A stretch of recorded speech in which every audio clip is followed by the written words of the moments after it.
నమస్తే. ఆంధ్రప్రదేశ్లో చంద్రబాబు నాయుడు ప్రమాణ స్వీకారంలో జరిగినటువంటి ఒక సంఘటన, తమిళిసై సౌందరరాజన్ తెలంగాణ మాజీ గవర్నర్ హోంమంత్రి అమిత్ షా మధ్యన జరిగినటువంటి చిన్న సంభాషణ వీడియో అయితే అందులో మాటలు తెలియదు కానీ వీడియోలో అమిత్ షా తమిళిసై సౌందరరాజన్ను హెచ్చరించినట్టుగా కనబడుతున్నటువంటి వీడియోపై ఏం జరిగింది, స్పెక్యులేషన్స్ వస్తున్నాయనేటువంటి దానిపైన ఆ ముగ్గురులో ఎవరో ఒకరో క్లారిటీ ఇస్తే తప్ప విషయాలు బయటికి రావు అనేటువంటిది మనం అనుకున్నాం కదా. దానిపైన ట్విట్టర్ వేదికగా తమిళిసై సౌందరరాజన్ ఒక విషయాన్ని క్లారిటీ ఇచ్చారు. Yesterday as I met our Honorable Home Minister Sri Amit Shah ji in AP for the first time after the 2024 elections, he called me to ask about post-poll follow-up and the challenges faced. As I was elaborating due to paucity of time with utmost concern, he advised to carry out the political and constituency work intensively, which was reassuring. This is to clarify all unwarranted speculations around PMO Narendra Modi, HMO Amit Shah అందరినీ tag చేశారు. ఇది అంటే ఆ ముగ్గురులో media ఏమైందంటే సీరియస్గా మాట్లాడుకున్నారని, ఇక ఎవరి స్పెక్యులేషన్ వాళ్ళు ఎవరి ఇంటర్ప్రిటేషన్ వాళ్ళు చేసుకున్నారు. అన్నామలై మీద ఎలక్షన్ల తర్వాత మీడియాతో మాట్లాడుతూ అన్నా డిఎంకేతో పొత్తుంటే బాగుండేది, ఈ విషయంలో అన్నామలై తప్పు చేశారనేటువంటి విధంగా వచ్చినటువంటి ఆ వ్యాఖ్యల పట్ల దేశవ్యాప్తంగా అది బాగా పాపులర్ అయిపోయినాయి. కాబట్టి దానిపైన అమిత్ షా క్లారిటీ ఇచ్చినట్టుగా మీడియాతో మాట్లాడేటప్పుడు జాగ్రత్తగా మాట్లాడాలనేటువంటి అంశం చెప్పినట్టుగా ఏవైతే మీడియాలో వచ్చిందో ఆ ముగ్గురు మాత్రమే ఉన్నారు, అమిత్ షా, వెంకయ్యనాయుడు, తమిళిసై సౌందరరాజన్. అందులో తమిళిసై సౌందరరాజన్ గురించి బాగా వచ్చింది కాబట్టి మాజీ గవర్నర్ తమిళిసై గారు చాలా స్పష్టంగా క్లారిటీ ఇచ్చారు. ఎన్నికల తర్వాత నియోజకవర్గ అభివృద్ధితో పాటు ఎన్నికలకు సంబంధించినటువంటి అంశాలను మాట్లాడారు. పోస్ట్ పోల్ ఫాలోఅప్ అనేది ఛాలెంజెస్ ఫేస్డ్, ఎట్లా ఎన్నికలను ఎదుర్కొన్నారు అనేటువంటి అంశాలపైన మాత్రమే మాట్లాడారు. చాలా వస్తున్నాయి కాబట్టి this is to clarify all unwarranted speculation around.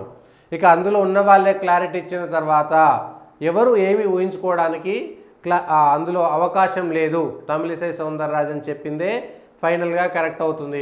మిగిలిన వాళ్ళకు కనీసం అక్కడ ఉండేటువంటి సంభాషణ కానీ వాళ్ళు మాట్లాడుకున్నటువంటి మాటలు కానీ ఏమీ లేవు. సరే, ఇది వేలెందుకు చూపించారు, ఇట్లా సీరియస్గా అట్లా మాట్లాడాలన్నా ఒకరి హావభావాల గురించి మనం ఏం మాట్లాడలేము. ఎందుకంటే సీరియస్గా కనపడింది, అక్కడ ఉన్నటువంటి పరిస్థితి గుంభనంగా ఉంది, కొంత గంభీరంగా ఉంది. ఎవరు ఏం మాట్లాడుకున్నారు అనేటువంటిది తమిళనాడు రాజకీయాలను ఫాలో అవుతున్నటువంటి వాళ్ళు ఖచ్చితంగా ఇది తమిళిసై పైన కొంత గురుగా ఉన్నారు. ఎందుకు ఎన్నికల తర్వాత అన్నామలై మీద కామెంట్ చేశారనేటువంటిదే స్పష్టంగా వచ్చినటువంటి కామెంట్స్ కూడా అట్లానే వస్తున్నాయి. Now after your post people doubt got 100% more confirmed అని వీళ్ళు from video it seemed he was admiring your for speaking out against Thiru Annamalai. So ఓవరాల్గా వచ్చినటువంటి కామెంట్స్ కూడా no one advice like this madam, forget cinematic Tamil films and work selflessly with Annamalai. Good luck ma'am to carry out your political work with your future constituency. There are rumors that Amit Shah, he told you not pretend to be the super chief of BJP Tamil Nadu. Annamalai do his job as her is the future of Tamil Nadu BJP and also future of national leader. Everyone who saw this video got the message loud and clear.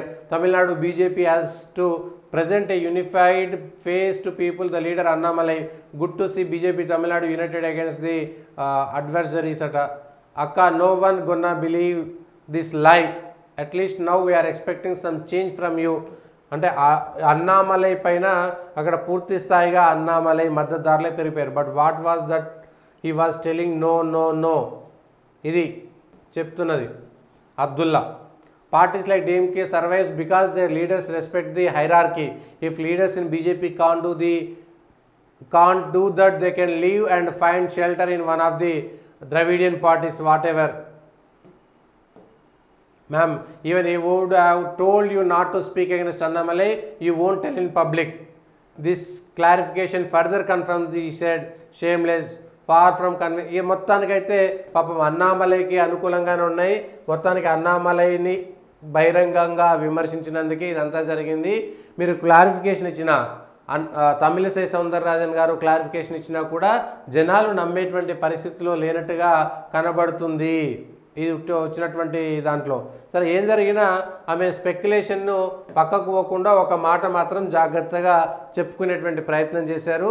ఎంత మేరకు ప్రజల్లో వెళ్తుంది, అన్నామలై ఉంటారా, అన్నామలైకి వ్యతిరేకంగా పోతుందా లేదా అనేటువంటిది విషయం పక్కన పెడితే ఇది తమిళిసై సౌందరరాజన్ ఇచ్చినటువంటి వివరణ.